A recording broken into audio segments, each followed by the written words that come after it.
Let's learn about the product rule and walk through some examples. The product rule is just a way to find the derivative of a function that is the product of two functions. Let's now look at the formula. The derivative with respect to x of the product of two functions, f of x and g of x, is the first function, f of x, times the derivative of the second function, plus the second function times the derivative of the first function. The product rule can also be written as the derivative of the product u times v, and this derivative is just the first times the derivative of the second, plus the second times the derivative of the first. Let's now walk through our first example. In this example, we are going to use the product rule to calculate the derivative. In part A, we're going to be finding the derivative of the function f of x is equal to x cubed times 2x squared plus 1. X cubed is our first function, and then 2x squared plus 1 is our second function. Let's now calculate the derivative. The derivative can be written as f prime of x, and it is the first function, x cubed, times the derivative of the second function, which is 2x squared plus 1, plus the second function, 2x squared plus 1, times the derivative of the first function, which is x cubed. Now all we have to do is just calculate these derivatives. We have x cubed, and then the derivative of 2x squared plus 1 is 4x. And then we have 2x squared plus 1 times the derivative of x cubed, which is just 3x squared. Now what we need to do is multiply everything out.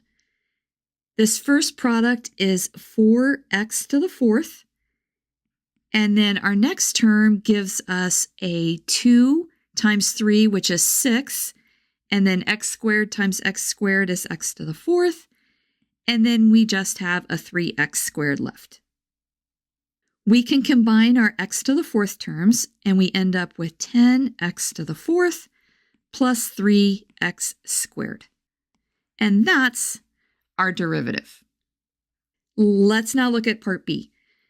In part B, we are going to be differentiating the function f of x is equal to 3x minus 5, that is our first function, times 4x squared minus 3, and that's our second function. Our derivative then is f prime of x, and it is the first function, 3x minus 5, times the derivative of the second function, which is 4x squared minus 3, plus the second function, 4x squared minus 3, times the derivative of the first function, which is 3x minus 5. After you get used to doing this, you can probably not write down this step and just do the derivative in your head. We now have 3x minus 5. And then the derivative of 4x squared is going to be 8x, and the derivative of minus 3 is 0. And then we have 4x squared minus 3 times the derivative of 3x minus 5, which is just 3.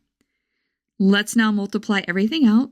3x times 8x gives us a 24x squared, and then minus 5 times 8 is minus 40, and there's an x that goes with that. And then if we look at our second piece, we have 4 times 3, so that's 12x squared, minus 3 times 3 gives us a minus 9. Now let's see what we can combine. It looks like we can combine this term and this term. 12 and 24 is going to be 36, so we have 36x squared minus 40x minus 9. And that's our derivative. It's really nice when you're working with polynomials. When you get to your final answer, make sure to write your answer with the largest exponent first and then the constant term should be last. Let's now look at our second example.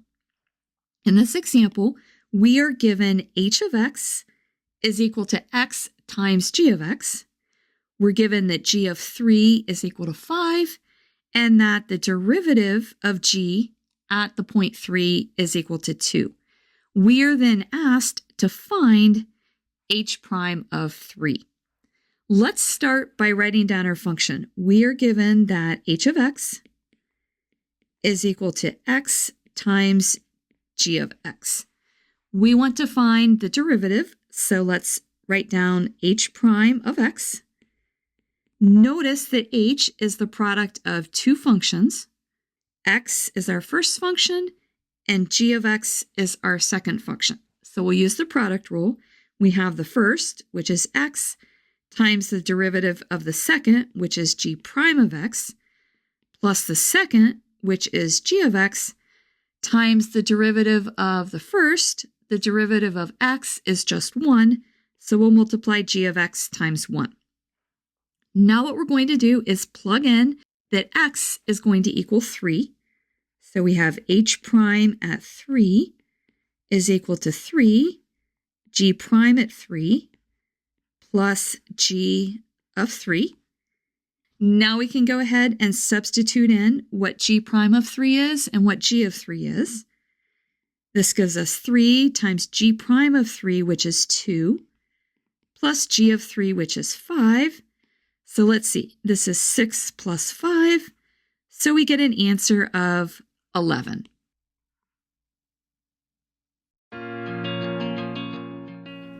If this video has been helpful to you, please consider subscribing to my channel. Keep believing in yourself and have a great rest of your day.